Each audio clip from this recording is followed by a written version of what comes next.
काना उमराउकुम शिरारकुम व अगनियाउकुम बुखलाअकुम व उमूरुकुम इला निसाइकुम फबतनुल अर्दि खैरुल लकुम मिन ज़हरिहा औ कमा क़ाल रसूलुल्लाह सल्लल्लाहु अलैहि वसल्लम। रसूल पाक सल्लल्लाहु अलैहि वसल्लम इरशाद फरमाते कि जब तुम्हारे दरमियान तुम्हारे हाकिम, तुम पर हुकूमत करने वाले लोग तुम में से सबसे बेहतरीन लोग हैं, तुम्हारे जो सबसे अच्छे लोग होंगे वो अगर तुम्हारे हाकिम हैं, नंबर एक। नंबर दो, तुम्हारे जो मालदार लोग हैं वो बहुत सखी लोग हैं, सखावत करने वाले लोग हैं, अगर ऐसा है तो। नंबर तीन, तुम्हारे मामलात शूरा के जरिए से तय किए जाते हो मोमिनीन के दरमियान, तो हुजूर फरमाते तो फिर जमीन का ऊपर वाला हिस्सा तुम्हारे लिए अच्छा है कब्र से, यानी जियो, जमीन पर रहो, ये अच्छा माहौल है। तीन चीजें बताई हुजूर ने, अगर तुम्हारे हाकिम तुम में से सबसे अच्छे लोग हों और तुम्हारे मालदार बहुत सखावत करने वाले हों और तुम्हारे मामलात मशवरों से तय किए जाते हों, तो फिर जमीन का ऊपर वाला हिस्सा तुम्हारे लिए कब्र से ज्यादा बेहतर है। उसके बाद ही मेरे आका सल्लल्लाहु अलैहि वसल्लम फरमाते व इज़ा काना उमराउकुम शिरारकुम, और अगर तुम्हारे हाकिम तुम में से सबसे खराब लोग होंगे, यानी जो सबसे छटा हुआ था वो हाकिम बना हुआ है, जो सबसे बदमाश था, जो सबसे बड़ा गुंडा था वो हाकिम बना हुआ है, ऐसे हालात अगर आए। नंबर दो, तुम वो अगनिया उकुम बुखला अकुम, और तुम्हारे मालदार जितने हैं वो कंजूस हो गए हों, बखील हो गए हों। दो नंबर। तीसरे, वो उमूरुकुम इला निसाइकुम, और तुम्हारे मामलात औरतों के जरिए से तय किए जाते हों। फबतनुल अर्दि खैरुम लकुम मिन ज़हरिहा, हुजूर फरमाते तब तो फिर जमीन ऊपर रहने से कब्र में जाना बेहतर है, फिर तुम्हारा ऊपर रहना बेहतर नहीं, कब्र अच्छी है। अब आप खुद ही फैसला कर लें कि आज के दौर में पहली वाली सूरत है या दूसरी वाली सूरत है। हमारे जो हाकिम हैं वो अबू बकर व उमर व उस्मान व हैदर जैसे नहीं है, रिज़वानुल्लाहि अलैहिम अजमाइन, जो उम्मत में सबसे अच्छे लोग थे। ये वाला हिस्सा भी आज इसको दीमक खा चुकी है, जो सबसे ज्यादा शरीर होगा वो हाकिम बनता है। और हालात तो ऐसे ही बना दिए गए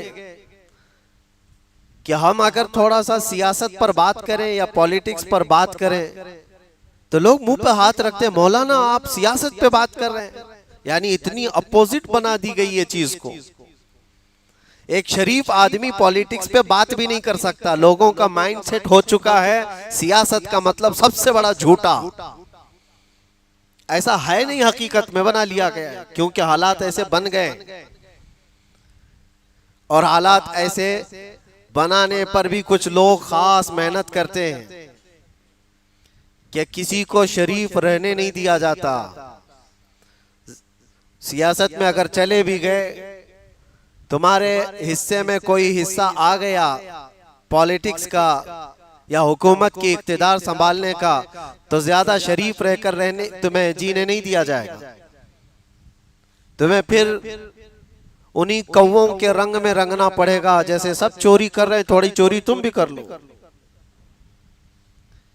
इदा काना उमराउकुम शिरारकुम, हुजूर पाक सल्लल्लाहु अलैहि वसल्लम ने फरमाया जब तुम्हारे हाकिम शरीर लोग हो जाएं, अब तो ये ताज्जुब की बात ही नहीं है।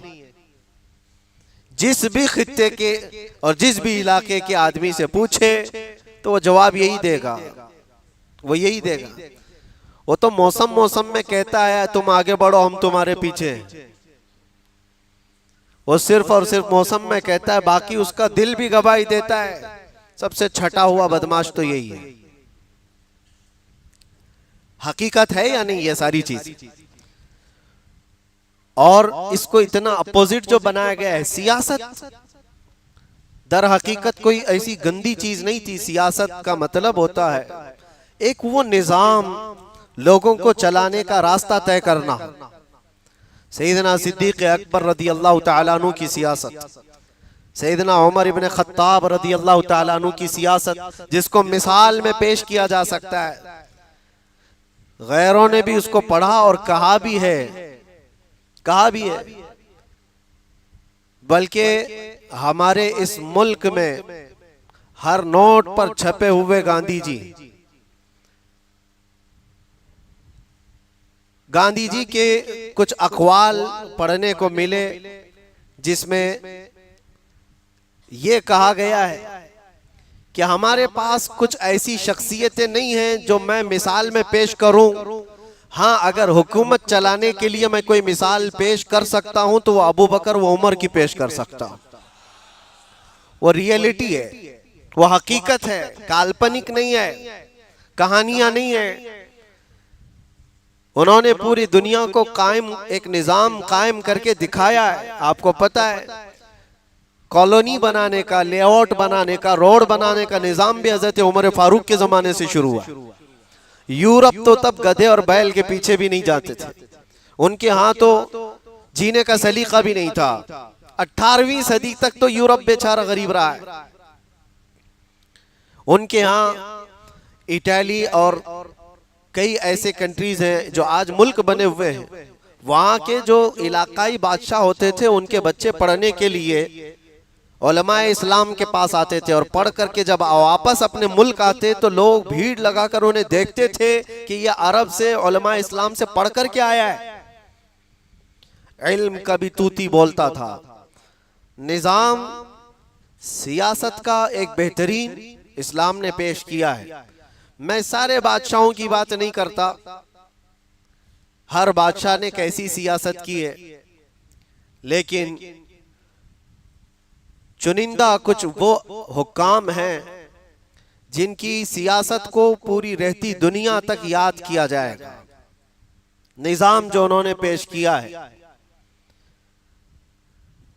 और अल्लाह के नबी सल्लल्लाहु तआला अलैहि वसल्लम का फरमान, ये आप मद्देनजर रखें कि जब तुम्हारे हाकिम शरीर लोगों में से हों तो फिर ये जमीन पर जीना इससे बेहतर है कब्र में चले जाना।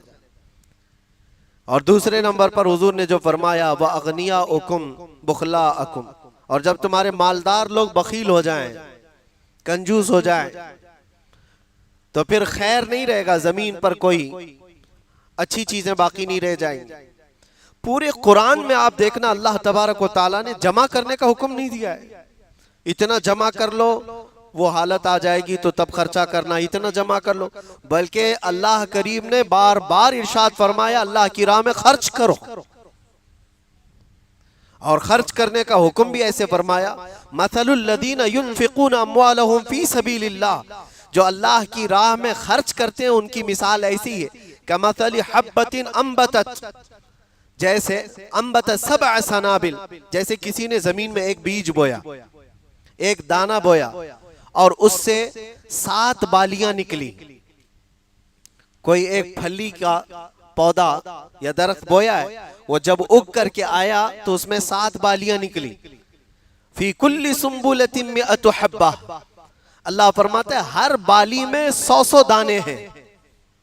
मतलब कि क्या हुआ, कोई एक बीज बोता है तो उसको पौधा आने के बाद 700 बीज मिलते हैं कि नहीं मिलते? एक पौधे से उसे 700 बीज मिलते हैं। और अल्लाह फरमाता है तुम अगर अल्लाह की राह में खर्च करते हो तो उसकी मिसाल ऐसी है जैसे 1 रुपया खर्च किया है तो अल्लाह करीम उसका 700 गुना तुम्हें अता करेगा। और अल्लाह ने तो ये मिसाल में बयान फरमाया, दुनिया के पौधे तो 700 बीज बढ़ा करके देते हैं, वो करीम खुदा है, वो अकरमुल अकरमीन है। वल्लाहु युदाइफु लिमन यशा, अल्लाह तबारक व तआला जिसे जितना चाहे बढ़ा करके अता फरमाए। एक बात मिलती है हजरत उस्मान गनी रदी अल्लाह तआला अन्हु, वो ईमान होना चाहिए। अगनिया हो, अगनिया किसको कहते हैं? गनी की जमा है, जो मालदार है। तो सब मालदार गनी नहीं होते, अमीर एक लफ्ज है और गनी एक लफ्ज है। दुआ कभी ये मत करना कि अल्लाह मुझे अमीर बना दे, दुआ ये करना कि अल्लाह मुझे गनी बना दे। अमीर और गनी में फर्क क्या है? अमीर पैसा पैसा पैसा आता रहे और आता रहे और आता रहे। गनी वो है जिसको दे दिए जाने के बाद वो मजीद की ख्वाहिश नहीं करता, अल्लाह का शुक्र अदा करता। वो गनी है। गनी माल तो है उसके पास, लेकिन हिर्स और लालच नहीं है उसके पास। और अमीर के पास वो वर्ल्ड का सबसे नंबर 1 रिचेस्ट आदमी बनने की फिराक में, दौड़ में लगा ही रहता है।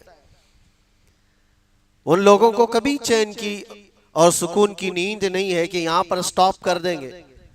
हमारे मुल्क में भी बड़े बड़े मालदार हैं, उद्योगपति, जिनके पास खजाना कितना उनको खुद पता नहीं, लेकिन उसके बावजूद उन्होंने कहीं फुल स्टॉप नहीं लगाया कि अब इतना ही हमारे लिए काफी, हमारे बच्चे खा लेंगे और जी लेंगे। नहीं, मेरे आका सल्लल्लाहु तआला अलैहि वसल्लम ने सच फरमाया, इंसान जब हिर्स में जाता है तो उसकी कैफियत ऐसी है कि 2 पहाड़ों के बीच में जो जगह होती है एक वादी, उसको अगर ये 2 पहाड़ों के बीच वाली वादी भरकर सोना दे दिया जाए और उससे कहा जाए इतना सोना तुझे दे दिया जाए काफी है, वो ले लेगा और कहेगा इस तरह की एक और वादी होती तो बस हो जाता, मेरा काम निकल जाता। हुजूर फरमाते अगर उसको उतनी बराबर दूसरी वादी दे दी जाए तो कहता है जरूरतें बहुत बढ़ गई हैं, इतनी एक और वादी हो जाती सोना भर की तो मेरा काम निकल जाता।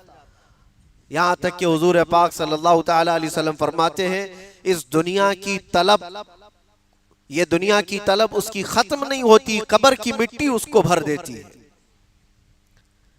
तो ये रुकने वाली चीज नहीं। मैं जो बात अर्ज कर रहा था वापस फिर पलट कर आता हूं, अमीर और गनी। और हजरत उस्मान रदी अल्लाह तआला अन्हु के साथ अमीर नहीं गनी का लफ्ज लगा जाता है। गनी माल तो बेहिसाब था, बेहिसाब था, लेकिन यकीन कैसा था? मदीने में हालात ऐसे हो जाते थे कि यहूदी जो है उनके पास कैपिटल बहुत हुआ करता था। जैसे बहुत सारे आज माल जिनके पास है वो इन्वेस्ट करने में हर मैदान में कूद पड़ते हैं। फालतू का पैसा रखा हुआ है, ब्लैक मनी रखा हुआ है, कहीं पर भी इन्वेस्ट करके मार्केट की कीमत बढ़ाने में उनका काम बहुत रहता है। जिसके पास कैपिटल रखा हुआ है, यहूदियों के पास पहले भी ऐसा था, आज भी वही। दुनिया भर को जो क्रेडिट के रास्ते पर ला कर रखने वाली कौम ये यहूदी है, पूरी दुनिया को। उस वक्त मदीने तैयबा में ये क्या करते थे, जब तिजारत का कोई काफिला मुल्क शाम से या यमन से आता तो ये मदीने के बाहर जाते, काफिला मदीना पहुंचने से पहले ही, और उस काफिले का पूरा माल खरीद लेते थे। 10,000 का माल हो तो खरीद करके ले लिया और मदीने में ला करके अब उसको 50,000 में बेचे। 2 गुना, 3 गुना, 5 गुना उनके पास है माल। ये उनकी आदत थी। एक बार ऐसा हुआ, मदीने में माल की किल्लत बहुत थी और तिजारत के काफिले आ रहे थे। यहूदी पहुंचे भी नहीं थे कि हजरत उस्मान गनी बहुत दूर पहुंचकर पूरे काफिलों का माल खरीद लिया, सब खरीद लिया, जितना माल तिजारत था सब खरीद लिया और ला करके एक मैदान में उन्होंने जमा कर दिया। और सुबह उठकर जब यहूदी पहुंचे तो देखा काफिले खाली हो चुके। सबों ने कहा बिक गया रात को ही माल। मदीने से कोई एक ऐसा शख्स आया था, उसने सब कीमत में खरीद लिया। तो उन्होंने मालूम किया कौन खरीद सकता है, फिर उनको तो पता था वो एक ही आदमी है, उस्मान खरीदा होगा। सुबह होने के बाद जो बड़े बड़े पैसे वाले थे यहूदी हजरत उस्मान के पास आए, कहा सुना है कि तुमने माले तिजारत पूरा खरीद लिया, तुम कहाँ ये रिटेल में बेचने के झंझट में पड़ोगे, हमें बेच दो पूरा माल, जितने में लिया उसका डबल ले लो। 10,000 का तुमने खरीदा होगा तो 20,000 हमसे ले लो, माल दे दो। हजरत उस्मान गनी ने कहा कि नहीं, हालात तो अभी मदीने के बहुत सख्त हैं, कहत है भूख से लोग तकलीफ में हैं, और ऐसे वक्त में सिर्फ तुम डबल में पूछ रहे हो, मैं तो ज्यादा की उम्मीद लेकर के आया हूं, मेरी ज्यादा की उम्मीद है। तो यहूदियों ने बढ़ा करके कहा ठीक है 2 गुना ज्यादा ले लो, 10,000 का माल है तो 30,000 में दे दो, 2 गुना ज्यादा। हजरत उस्मान गनी ने कहा नहीं, इतने पे भी मेरा नहीं चलेगा, मैं ज्यादा की ख्वाहिश लेकर बैठा हूं। अब वो निकल आए और इधर उधर बातें करने लगे कि माल की तो आज सख्त जरूरत है, किसी के पास नहीं। हजरत उस्मान गनी को मनाते मनाते वो लोग आए और कहा 2 गुना नहीं, 3 गुना नहीं, सीधे उन्होंने 5 गुना की बात की। कहा इतना हम दे देंगे, यानी तकरीबन आप सोच लो कि 10 का माल हो तो 50 में ले रहे हो। हजरत उस्मान गनी ने कहा नहीं, मुझे सोचने दो, ये भी मेरे लिए कम है। उन यहूदियों ने कहा इससे ज्यादा तुम्हें दुनिया में कौन दे सकता है, हम एक मुश्त तुम्हें पूरा पैसा दे रहे हैं और माल पूरा ले रहे हैं, और वो भी छोटा मोटा माल नहीं था, तिजारत का बहुत बड़ा माल था, सब इन्वेस्ट करके। अब ये भी तो सोचो कि अगर वो 5 गुना ज्यादा देकर हजरत उस्मान से खरीद रहे हैं तो फिर यहां मार्केट में कितने में बेचने वाले होंगे। तो हजरत उस्मान गनी ने तो उनको ये कहकर के भेज दिया कि मुझे सोचने दो, मुझे और ज्यादा की तलब है, मुझे ज्यादा चाहिए। वो सब कहने लगे उस्मान, हमने तुम्हें बहुत बेहतरीन मुखलिस तिजारत का माहिर समझा था, लेकिन तुम अच्छी तिजारत को हाथ से जाने दे रहे हो, हमसे बेहतर कोई तिजारत तुम्हारे साथ नहीं कर सकता, सोच लो ये मौका जाएगा, हो सकता है माल नुकसान भी हो जाए। हजरत उस्मान ने कहा सब रिस्क ले लिया है, कोई मसला नहीं, सब रिस्क उठा चुका हूं, सब जिम्मेदारी है, मैं इस माल को ज्यादा में बेचना चाहता हूं। रात को फिर आए, कहा कि क्यों तुम पकड़े बैठे हो, कुछ तो बताओ, क्या चाहते हो, कितने तक चाहते हो। कहा बढ़ाओ, और कितना बढ़ा सकते हो, और बढ़ाओ। किसी ने कहा क्या 10 गुना ज्यादा लेना चाहते हो। हजरत उस्मान ने कहा नहीं, उससे भी ज्यादा। वो चले गए। दूसरे दिन फजर के बाद हजरत उस्मान गनी रदी अल्लाह तआला अन्हु मस्जिद नबवी शरीफ में तशरीफ लाए, और उसके बाद बाहर आकर जितने मोमिनीन थे मदीने वाले, सबसे कहा फला मैदान में माल जमा है, जिसको जैसी हाजत है वो सब मुफ्त में लेकर चला जाए। उस्मान गनी ने अपने दरवाजे कुशादा रखे, सुबह से लेकर शाम तक मदीने के गुरबा मसाकीन जरूरतमंद सबों ने उस मैदान से अपनी अपनी जरूरत का माल लिया, सब लेकर चले गए। और शाम तक उनके पास कुछ भी नहीं था, हजरत उस्मान गनी के पास कुछ भी नहीं था। शाम को जब ये खबर आम हो गई तो यहूदी दौड़े दौड़े आए, हजरत उस्मान से पूछा कि तुमने ये कौन सी तिजारत की, कल हम 10 गुना ज्यादा देने की बात कर रहे थे और तुम उसमें भी आनाकानी कर रहे थे, और सुना है तुमने ऐसी लोगों पर लुटा दिया है, ये कौन सी तिजारत है, क्या करना चाहते हो। हजरत उस्मान गनी ने कहा पागलों, तुम क्या समझते हो, मैंने जो तिजारत की तुम में से किसी की औकात ही नहीं है वो तिजारत करने की। कहा क्या किया है। कहा मैंने अपने रब के हाथ में 700 गुना ज्यादा पर बेच दिया है, 700 गुना ज्यादा पर बेच दिया है तुम्हारी औकात मेरे माल को खरीदने की। मैंने रब के हाथ में बेच दिया है, क्योंकि मेरे रब का वादा कुरान पाक में है, जिसने एक दाना बोया उससे 700 बीज आए, और अल्लाह चाहे तो इससे भी ज्यादा अता फरमाए। और उस उस्मान गनी रदी अल्लाह ताला अन्हु की इस सखावत का नतीजा है। अजीज़ान गिरामी, सच कहो मदीने में जाने के बाद आज आपको अगर एहसास हो मदीनतुर रसूल, रसूल पाक का वो शहर मदीना, आज भी हजरत उस्मान गनी का अकाउंट जारी है, उनके नाम का होटल भी मौजूद है, वक्फ उस्मान बिन अफ़्फ़ान। यहां तक के उनके माल को आज भी महफूज रखा गया और चल भी रहा है, चल भी रहा है। वहां के बहुत सारे उमूर उनके माल से आज 1400 साल तक भी वो माल खत्म नहीं हुआ। तो मेरे अजीजों, इसी को अल्लाह के नबी ने फरमाया था, वइज़ा काना अगनियाउकुम सुमहाअकुम, जब तुम्हारे मालदार सखी हो तो तुम्हारे लिए जमीन का ऊपर वाला हिस्सा बेहतर है। अब वो गनी कहां से आए, वो मालदार कहां है। यहां तो लोगों के हालात ये हैं, अपना सबसे ज्यादा रद्दी माल जो होगा वो अल्लाह की राह में देने के लिए निकालते। फटी नोट हो तो मस्जिद में डाल दो, कहीं ना चलती हो। रब तबारक व तआला के लिए तुमने क्या चीज मुंतखब किया है? चीजें जब घर में खराब होने लग जाएं तो उठा करके उसको खैरात करना चाहते हैं। खराब हो गई, फकीर को दे दो। यानी फकीर खराब चीजें खाएगा, तुम्हारे घर की सड़ी हुई चीजें खाएगा। क्यों ये नहीं सोचा जाता पकने वाली चीज में से सबसे पहला लुकमा मैं अल्लाह के नाम पर किसी गरीब को खिला दूं? अक्सर ये देखा गया, शादियों में खाना बच गया, वलीमे में खाना बच गया है, अपनी पार्टियों में कहा फिर मदरसे को दे दो किसी। मेहमाना ने रसूल जहां पढ़ते हैं, काल अल्लाह काल रसूल कहते हैं, उनको खिला दो बचा हुआ माल। घर में कोई चीज सड़ने आ रही है तो कोई फकीर अल्लाह के नाम पर मांगने आया, उसको दे दो। एक बात याद रखो, तुम जो खैरात कर रहे हो इसके बारे में रब ताला क्या फरमाता है?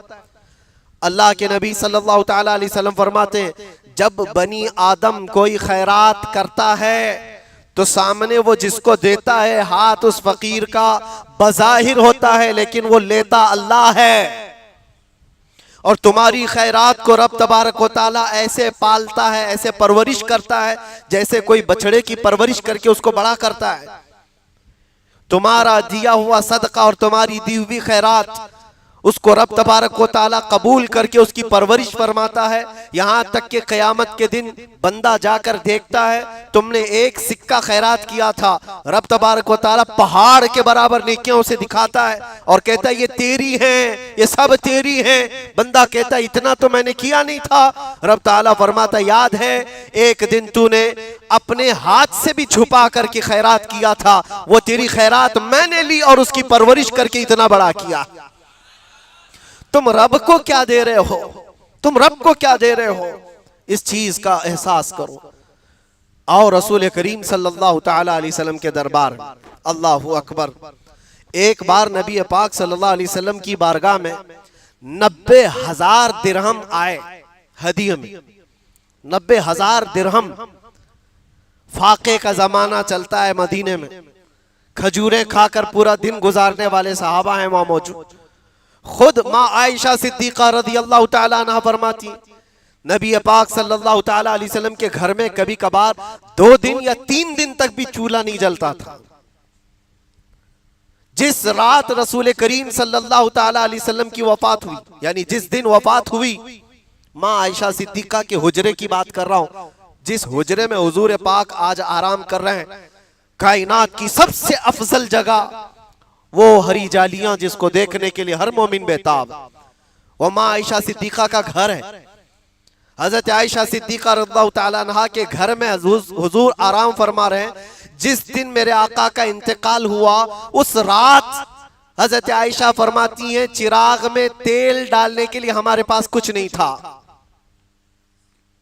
रोशनी के लिए चिराग में तेल डालने की भी कोई चीज मौजूद नहीं थी, लेकिन वो फाके में गुजारने वाला उम्मत का गमखार रसूल, कुल जहां मिल्क और जौ की रोटी ग़िज़ा, उस शिकम की कनाअत पे लाखों सलाम। 90,000 दिरहम उस रसूल पाक की बारगाह में आए। जैसी आए, एक बंदा आया और कहा हुजूर मेरी फलां जरूरत है। हुजूर ने उसको दिरहम अता कर दी। उनके बाद फिर दूसरा आया, उसको दे दिया, तीसरा आया, उसको दे दिया, यहां तक कि हुजूर पाक सल्लल्लाहु अलैहि वसल्लम खड़े रहे। थोड़ी ही देर में 90,000 दिरहम पूरे खत्म हो गए, कुछ नहीं बचा था। तो क्या पूरा माल खत्म हो गया तो हुजूर पाक सल्लल्लाहु अलैहि वसल्लम का खजाना खत्म हो गया? एक साइल फिर आया। थोड़ी देर के बाद जब माल सब बट गया था, हुजूर पाक सल्लल्लाहु ताला अलैहि वसल्लम के पास आया और कहा या रसूल अल्लाह मेरी भी जरूरतें हैं, मुझे भी कुछ अता कर दिया जाए। हुजूर पाक सल्लल्लाहु ताला अलैहि वसल्लम की आदत है ही नहीं, ना कहना आदत रसूलुल्लाह की नहीं। मांगेंगे मांगे जाएंगे, मुंह मांगी पाएंगे, सरकार में न ला है न हाजत अगर की है। वाह क्या जूदो करम है शहे बतहा तेरा, नहीं सुनता ही नहीं, नहीं का लफ्ज सुनता ही नहीं मांगने वाला तेरा। हुजूर के मांगने वाला, हुजूर की बारगाह के मांगने वाला नहीं, सुनता ही नहीं। आया, सब माल खत्म हो चुका था, सब दिरहम तकसीम हो गए थे। हुजूर पाक सल्लल्लाहु ताला अलैहि वसल्लम की दरबार में आकर कहा मेरी भी जरूरत। हुजूर ने नहीं फरमाया माल खत्म हो गया जाओ। रसूल पाक सल्लल्लाहु ताला अलैहि वसल्लम फरमाते हैं बज़ाहिर दिरहम तो सब बट चुके, लेकिन मैं तुझे खाली नहीं लौटाता।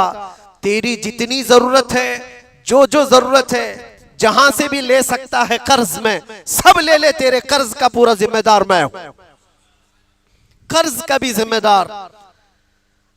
साहबा से कहा इसको कोई कर्ज दे सकता है मेरे नाम पर, और उसके कर्ज की जिम्मेदारी मेरी है। ये रसूल पाक सल्लल्लाहु ताला अलैहि वसल्लम की आता है। कुछ ना हो बज़ाहिर सामने, तो भी फरमाया तेरे जो अखराजात है जहां खर्च कर सकता है, जैसे भी है। मेरे अजीजों, अक्सर हदीसें हैं, बुखारी शरीफ की हदीस। आज मैं आपके सामने खुसूसियत के साथ ये जिक्र भी करना चाह रहा था। रसूल पाक सल्लल्लाहु ताला अलैहि वसल्लम अजवदुन नास, सबसे ज्यादा सखावत करने वाले तो थे ही, लेकिन जब रमजान आता तो हुजूर की सखावत बढ़ जाती थी। सहाबा फरमाते कर रिहिल मुरसला, जैसे तेज हवा की तरह हुजूर की सखावत थी। जो आया फौरन बट गया, जो आया सब निकल गया। मैंने इससे कबल भी एक हदीस पाक बयान की थी, आज फिर उसको जिक्र करता हूं। रमजानुल मुबारका में मुझे बड़ा लुत्फ भी आता है। नबी पाक सल्लल्लाहु ताला अलैहि वसल्लम के दरबार गोहरबार में मैं खुद हाजिर था। कुछ सालों पहले की बात है। रमजान में इफ्तारी का वक्त हो रहा था। इरादा ऐसा था कि हुजूर की जालियों के पास कदमों में बैठकर इफ्तारी करूं, लेकिन लेट हो गया। मगरिब से आधा घंटा पहले दरवाजे सब पैक हो जाते हैं, बल्कि 1 घंटा पहले, अभी तो काफी देर पहले ही सब फुल हो जाता है। ताखीर हो गई तो अंदर जाने का मौका नहीं मिला। सहन में बैठा था, दूर से हुजूर की जालियां दिख रही थी। सोचने लगा यहीं से हुजूर पाक सल्लल्लाहु ताला अलैहि वसल्लम के दरबार में आज एक ही दिन है, कल तो मेरा सफर है, निकल जाऊंगा, आज ये आखिरी इफ्तारी। लेकिन उस वक्त एक हदीस याद कर रहा था। हज़रत आयशा सिद्दीक़ा फरमाती हैं हुजूर पाक सल्लल्लाहु अलैहि वसल्लम इफ्तार के लिए बैठे थे। 70 वो असहाबे सुफ़ा गरीब सहाबा उनके साथ हुजूर बैठते थे, जिन जो सब अपना घर बार सब छोड़कर हुजूर के दरबार में रहते थे। असहाबे सुफ़ा, एक दूध का प्याला था और 70 लोग बैठे हुए हैं। लेकिन नबी पाक सल्लल्लाहु अलैहि वसल्लम ने इफ्तार से थोड़ी देर पहले हजरत आयशा से फरमाया। हुजरे में हजरत आयशा थी, हुजूर मस्जिद में थे।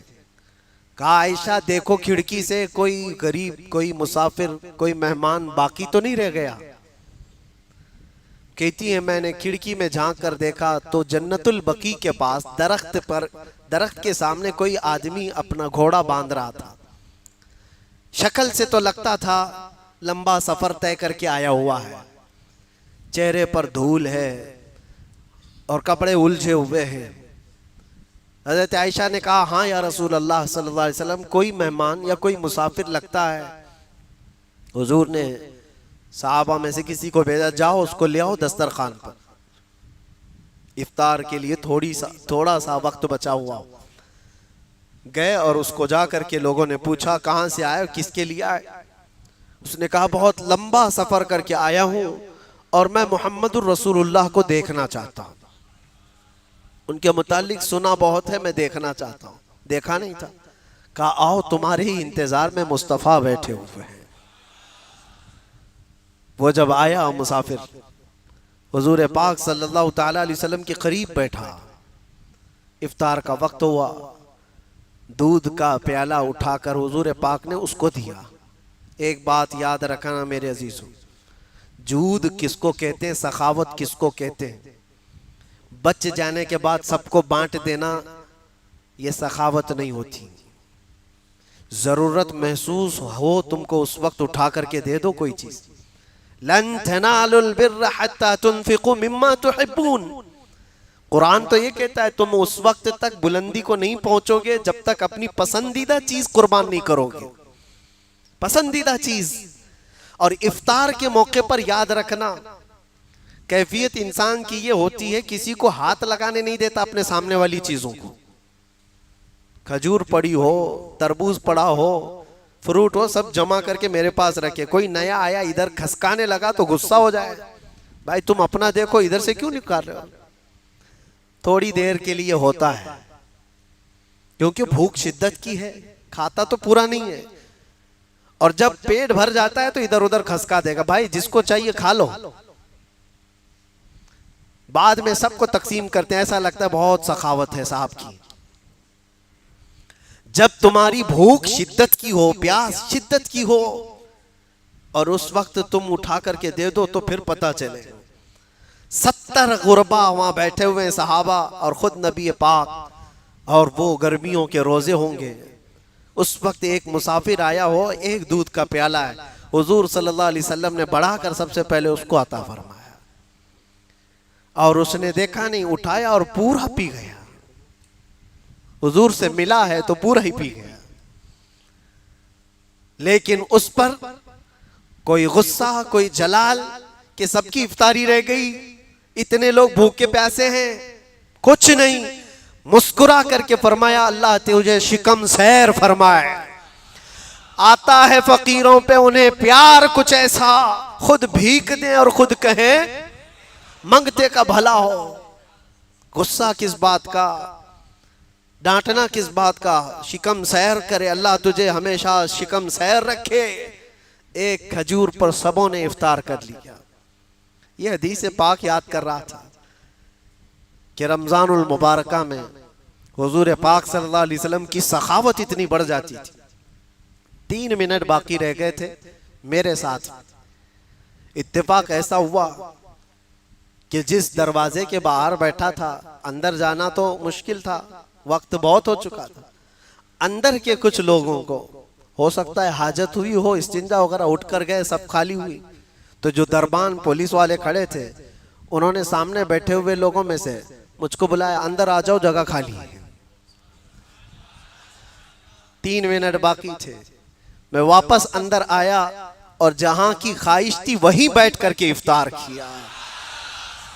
आता है फकीरों पे उन्हें प्यार कुछ ऐसा, खुद भीख दें और खुद कहें मेरे करीम से अगर कतरा किसी ने मांगा, दरिया बहा दिए हैं, दुर्बे बहा दिए। ना कहना मेरे आका की आदत नहीं है, लब वाह हैं, आंखें हैं बंद, फैली हैं झोलियां, कितने मजे की भीख तेरे पाक दर की है। मेरे अजीजों, हुजूर अकरम सल्लल्लाहु तआला अलैहि वसल्लम की सखावत उज़्मा का यह हाल है। लेकिन उम्मत को आपने ये तलकीन फरमाई, जब रमजान आ जाए तो अपने हाथों को कुशादा कर दो, अपनी झोलियों को कुशादा कर दो, लोगों को ढूंढ ढूंढ करके खैरात करो। उनके घरों पर वो देखो कि वो सारी आसाइशें हैं या नहीं जो तुम्हारे घर में मौजूद हैं। आज तुम्हें एहसास का ये जज्बा बेदार करने के लिए रमजान तुम्हारे पास आया है। दिन भर की भूख और प्यास के बाद तुम्हें ये एहसास हो कि जो लोग साल भर भूखे और प्यासे रहते हो वो किस तरह बर्दाश्त करते हैं, कैसे होते हैं उनके हालात।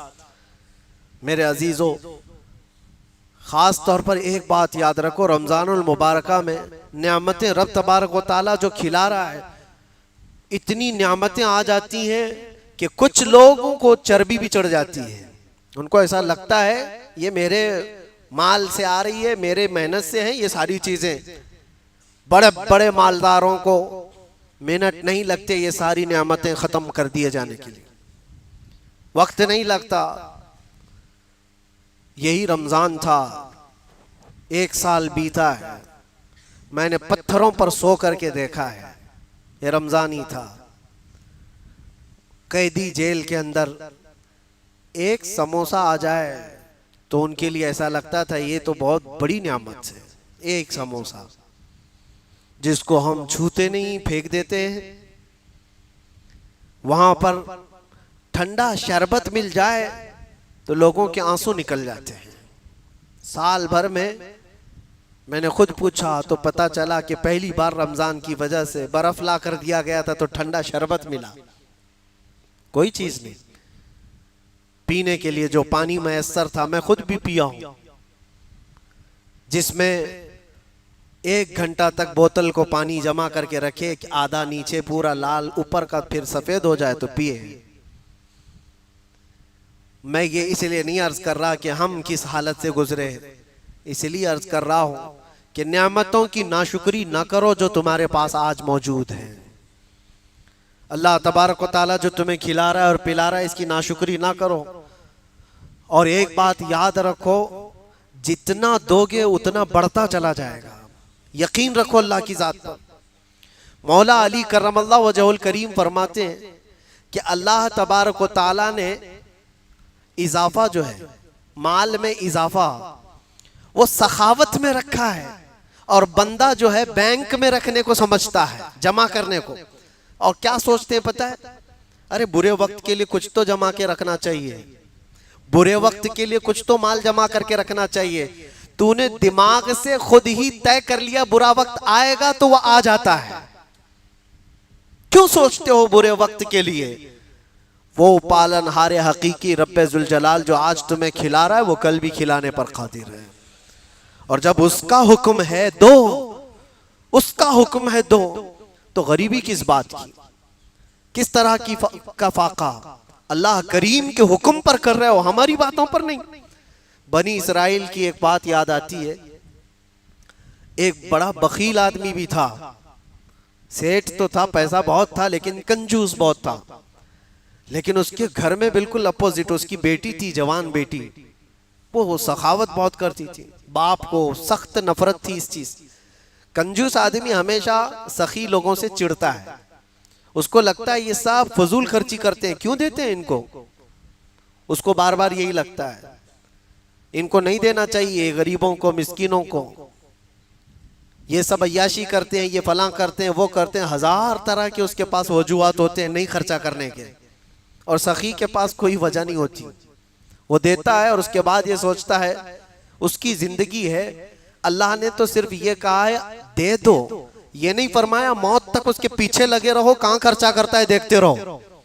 अल्लाह ने ये हुक्म नहीं दिया है, दे दो। और वो कहां खर्च कर रहा है उसका जिम्मेदार वो है। बनी इसराइल की वो लड़की खैरात कर देती थी। एक बार ऐसा हुआ कि उसका बाप माल को बहुत महफूज जगह पर जमा करके रखता था।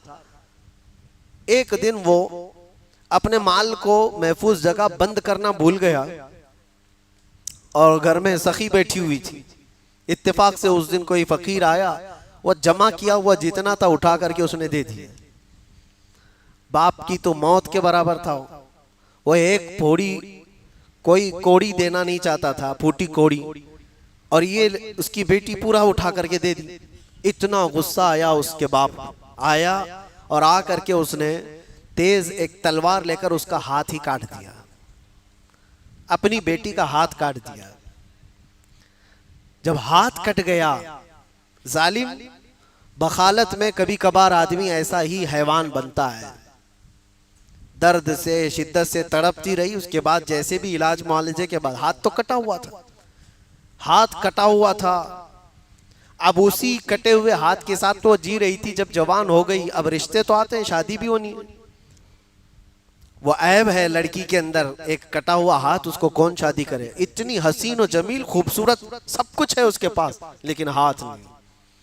इत्तेफाक ऐसा था कि एक बहुत बड़ा शहजादा था, उसको ये पसंद आ गई, बड़ा मालदार भी था, और उसने कहा कि मैं इस खातून से शादी करूंगा। वो बहुत बड़े घर का शहजादा था, रईस ज़ादा था। निकाह का पैगाम भेजा, और ये जो कंजूस बकील था, इसने सख्ती से मना करके रखा था, टूटा हुआ हाथ दिखाना मत वरना शादी भी नहीं होगी, जिसको भी है इसी टोपी डाल देंगे, मना कर रखा था। और इसी मना में उस शहजादे ने पसंद भी किया, शादी भी करीब हो गई, सब हो गए।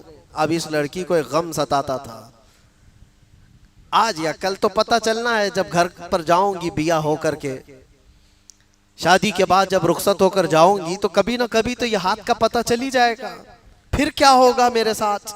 उस वक्त बड़े जुल्म भी होते थे, धोखे के मुतालिक बड़ी सजाएं थी। वो खातून लड़की बड़ी डरी हुई भी थी। बहरहाल शादी हो गई। डोली सज सवर करके दूल्हे के घर चली गई। जब वो दुल्हन अपने दूल्हे के घर आई तो अब बात ये थी कि रात को जब दस्तरखान बिछा दिया गया खाने के लिए, पहला दस्तरखान, दूल्हा भी बैठा है, उसके घर वाले भी बैठे हैं और दुल्हन बैठी हुई है। अब ये शर्मा रही है, सीधा हाथ कटा हुआ है, खाए तो कैसे खाए। तो उसने, दूल्हे ने कहा चलो खाना शुरू करो। ये नहीं खा रही थी, अपने दुपट्टे के अंदर वो अपना हाथ छुपाए बैठी रही, छुपाए बैठी रही बहुत देर तक। कैसे, अब क्या होगा, तब क्या होगा, अब क्या होगा, तब क्या होगा, कुछ तो होने वाला है, कटा हुआ हाथ अब पता चलेगा। 2 बार कहा उसने चलो शुरू करो खाओ। तीसरी बार उसने कहा किस चीज का इंतजार है, खाओ, दूसरे सब खा रहे हैं। उसके आंसू निकल आए कि उसके अंदर एक ऐब है, कटा हुआ हाथ है। अब किसी न किसी तरह से अब ये अपने नए दूल्हे को बता ही दूं कि मेरा हाथ कटा हुआ है।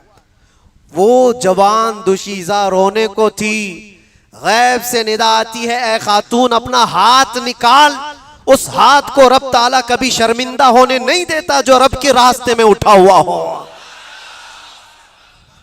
उसने दुपट्टे से हाथ निकाला तो उसका हाथ सही सलामत मौजूद था, हाथ सलामत मौजूद था।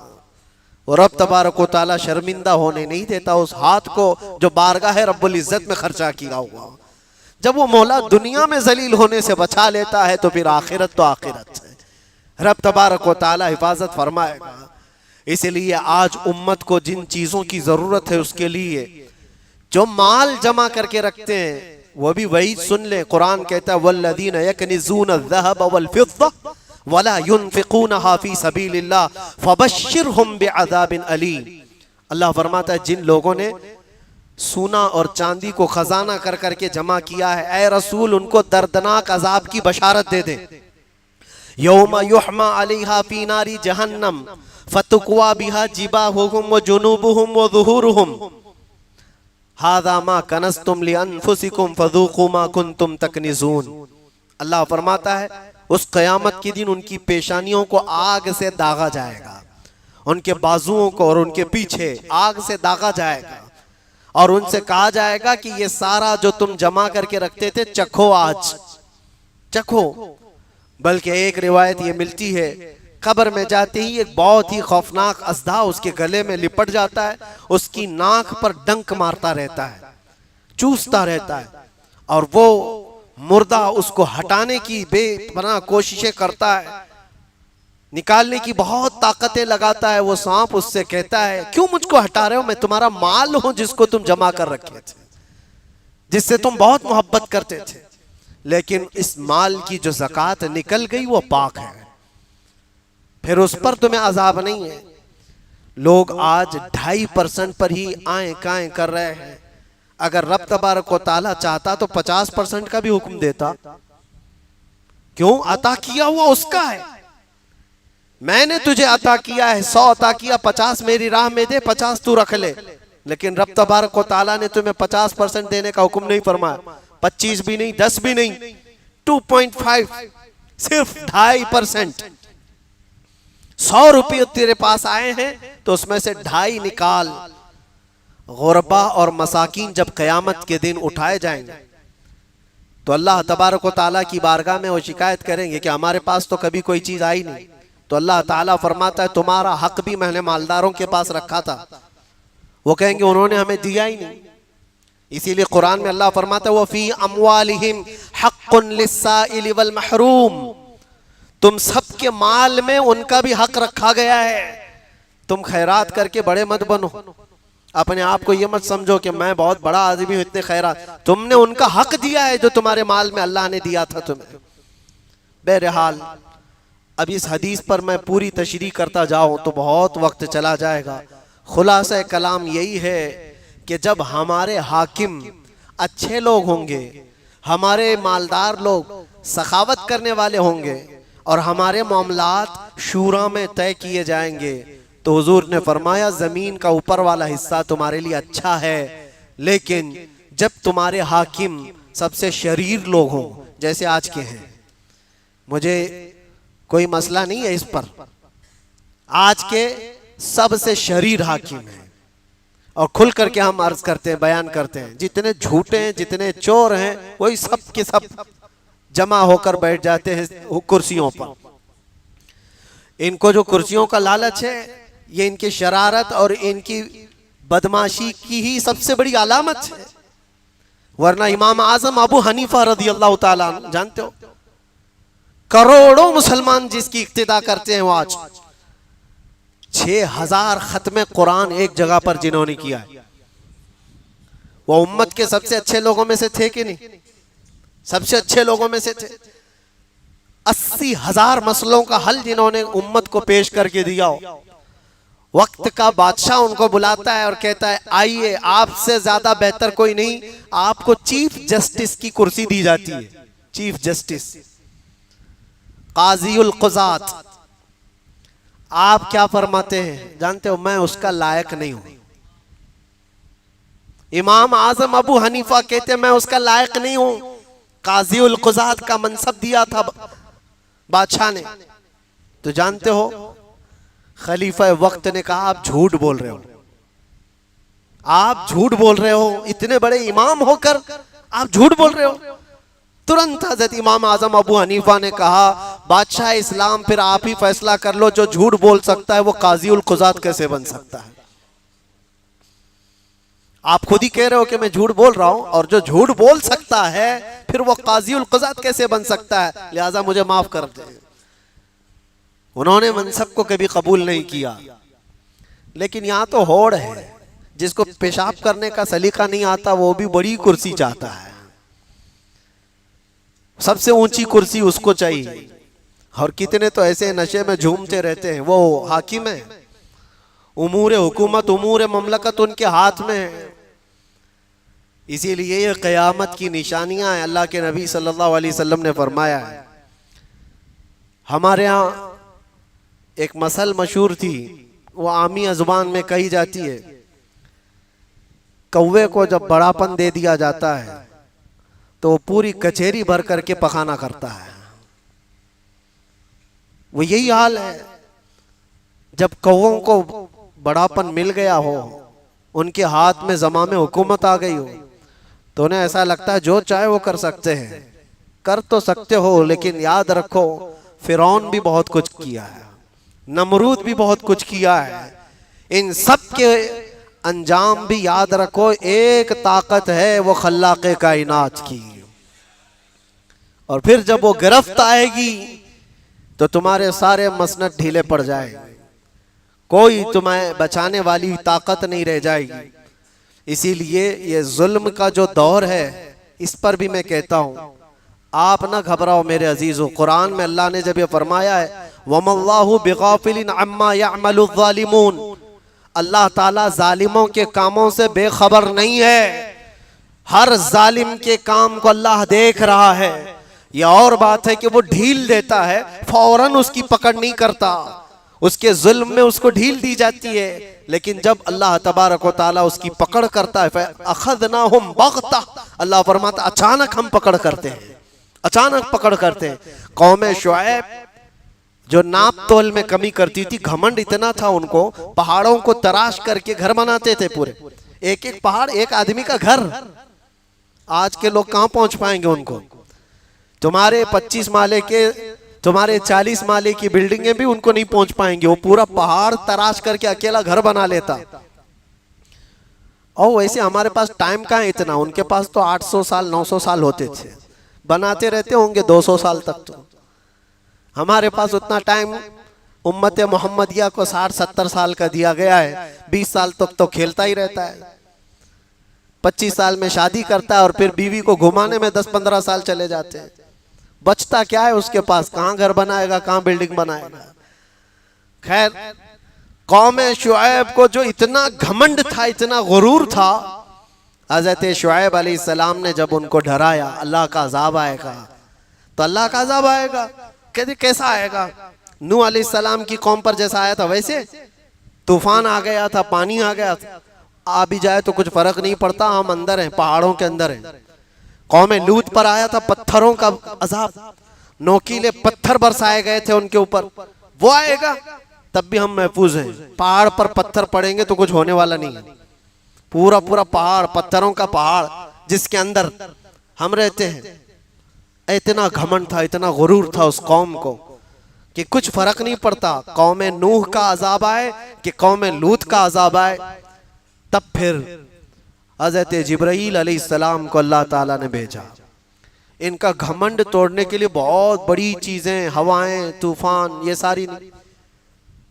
कुरान पाक में भी अल्लाह तबारक ताला ने फरमाया जिब्राईल अलैहिस्सलाम जमीन पर आए, एक फरिश्ता आया, सब अपने मजबूत किलों में बैठे हुए थे, पहाड़ों के तराशे हुए घरों के अंदर थे। फरिश्ते ने सिर्फ एक आवाज निकाली, फरिश्ते की आवाज थी सैहतन वाहिदा, एक ही चीख थी। अल्लाहु अकबर। उस चीख की और उस आवाज की गरज ऐसी थी जो पहाड़ों के अंदर थे उनके कानों में यह आवाज इतनी तेज आई कि उनका भेजा कानों से बाहर आ गया था। सब के सब नीचे पड़े हुए थे, किसी को हाथ उठाने की तक ताकत नहीं थी। एक आवाज पर पूरी कौम हिलाक हो गई, पूरी कौम खत्म हो गई। तुम क्या समझते हो रब तबारक व तआला का जब अजाब आता है, उसकी पकड़ आती है तो मोहलत दी जाती है, वक्त दिया जाएगा। जुल्म करने वाले जितना करना है एक वक्त तो तुम्हारा आएगा। इसीलिए मैं अपनी बातों में कहता हूं तो लोगों को बुरा लगता है, बकरे की अम्मा कब तक खैर मनाएगी, एक दिन तो बकरे ईद आएगी। बहरहाल आप में वो कोई ऐसी सिफत ना आए कि अल्लाह ताला ने अगर तुम्हें कोई चीज अता किया है तो अपने छोटों पर जुल्म ना करो, और अल्लाह ताला ने तुम्हें अता किया है तो अपने हाथों को कुशादा रखो। तुम्हारे देने से कभी घटेगा नहीं, देने से कभी घटेगा नहीं, बढ़ता चला जाएगा। और हदीस पाक का आखिरी हिस्सा जो था उसको भी बता दूं, वो उमूरुकुम इला निसाइकुम, और हुजूर ने फरमाया और जब मामलात औरतों के जरिए से हल होने लग जाएं तो फिर तुम्हारा कब्र में जाना ज्यादा बेहतर है। औरतें हाकिम बन जाएं तुम्हारे, औरतें तुम्हें मशवरा देने लगे और उन्हीं के जरिए से सारे मामला तय किए जा रहे हों। अब तो हालात है बहुत सारी जगहों पर, कितने तो महिला मंडल बने हुए हैं, और कई जगह पर औरतें इस बात का तकाजा करती हैं कि हमें इंसाफ करने के लिए पावर दो। मैं औरतों के हुकूक के खिलाफ नहीं बोलना चाहता, उनके हुकूक हैं। इस्लाम से ज्यादा किसने उनको हुकूक दिए, इस्लाम से ज्यादा उनको किसने इज्जत दिया है। माँ हो तो कदमों में जन्नत अल्लाह के नबी ने बताया, बेटी हो तो उसकी परवरिश पर हुजूर ने जन्नत का वादा फरमाया है, बहन हो तो तुम्हारे हक में उसकी मकबूल दुआओं का हुक्म फरमाया, बीवी हो तो एक सदका, एक लुकमा उसे खिलाने पर सदके का सवाब।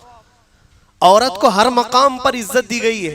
बेवा हो तो भी यह नहीं है कि उसे सती के साथ, वो जो सती की रस्म होती थी, आग में जला दिया जाए। इस्लाम ने औरतों के हुकूक अता किए हैं, लेकिन उन हुकूक का मतलब ये नहीं है कि अल्लाह तबारक व तआला ने कुरान में फरमाया अर्रिजालु क़व्वामूना अलन निसा, मर्दों को अल्लाह ताला ने हाकिम बनाया है, मर्दों को शूरा दिया गया है कि तुम्हारे मामलात मर्दों के जरिए से तय किए जाएंगे।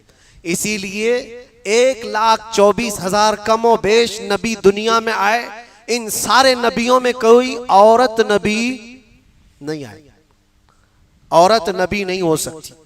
इसीलिए खुलफाए इस्लाम में भी कभी कोई औरत खलीफा नहीं बनी। अभी इक्का दुक्का कहीं से खबरें आती हैं कि कोई औरत भी पीर बनी बैठी हुई है। हाँ, वो मुरीद कर रही है। उसके मुरीद करने पर, उसके खलीफा बनने पर उतना ताज्जुब मुझे नहीं होता, वो मुरीदों पर ताज्जुब होता है कि जाते कैसे हो, क्या सोच करके हाथ देते हो। मेरे अजीजों, ये क़यामत की निशानियां हैं। हुजूर ने फरमाया जब तुम्हारे मामलात औरतों के जरिए से तय किए जाने लग जाएं तो फिर कब्र तुम्हारे लिए ज्यादा बेहतर है जमीन के ऊपर वाले हिस्से से। अल्लाह करीम हम सबको इस शर के बाद खैर का ज़माना अता फरमाए। मौला करीम हमारे उमरा को, हमारे हाकिमों को, हम में से सबसे अच्छे जो हैं वो हमारे हाकिम अता फरमाए, और हमारे अगनिया को, हमारे मालदारों को मौला सखावत ताम्मा अता फरमाए, और हमारे दरमियान शूरा को अल्लाह मजबूत से मजबूत फरमाए।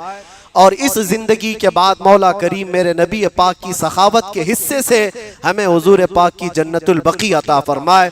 व आखिर दावाना अनिल हम्दुलिल्लाहि रब्बिल आलमीन। जिक्र का वक्त है, जहाँ बैठे आप हजरात इसी तरह से बैठे।